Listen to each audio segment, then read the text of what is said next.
Hey guys, welcome back to HubClick. In this video, I'll be showing you, we discuss with you Capital One Platinum Credit Card Review. But first, check a special offer in the description. So, let's get started. So, if you're working with a fair credit score or trying to establish a history from scratch here, well, the Capital One Platinum card is likely going to cross your radar.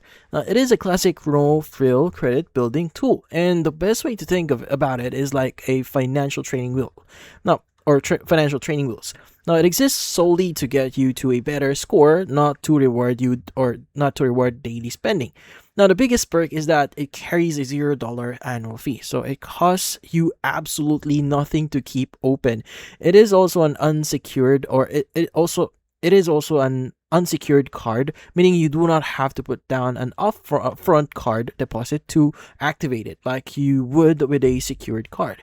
Now, Capital One is famously friendly to average credit profiles and lets you check for pre-approvals online without dinging your score. Now, once you start using it responsibly here, they will automatically review your account in as little as 6 months for a credit limit increase, which naturally helps lower your overall credit utilization. Plus, it has no foreign transaction fee increase, which or fees if you travel abroad. It includes $0 fraud liability if your card is ever lost or stolen.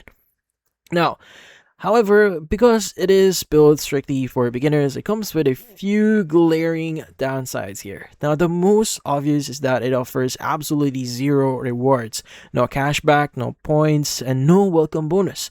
Now, on top of that, starting credit limits are notoriously low, often hovering around like just like $300, which makes it easy to accidentally maximize your utilization if you aren't watching your balance, or in this case, your dollars here. Now, the real sting here, though, is the variable interest rate here, which sits at a high 28.99%. Now, because of that steep APR, carrying a balance from month to month will quickly trap you in an expensive debt and wipe out the progress you are trying to make. Ultimately, this card is great for low risk bridge to a stronger credit profile, but you should only get it if you have the discipline to pay your bill off in full every single month. And that's about it. So if you found this video, hit the like and subscribe button and watch our next video.